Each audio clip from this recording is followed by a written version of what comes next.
এই রমজান বড় দামি একটা মাস। কবরের আযাব বন্ধ, জাহান্নামের দরজাগুলো বন্ধ।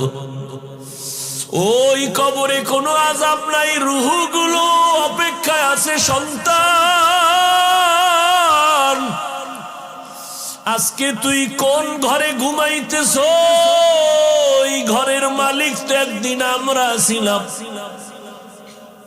আজকে তোরে বড় বানাইতে গিয়ে আমি মা কত ঘুম নষ্ট করেছি। না খাইয়া বাবা তোমারে আমারে খানা খাওয়াইতে এত কষ্ট করে বড় বানাইছেন। ওই মা বাবাকে ভুলিয়া তুমি কেমনে ঘুমাও রে বাবা? ওই মা বাবার জন্য তৈরি হও, কবরে সওয়াব পৌঁছানোর কি ব্যবস্থা করবা।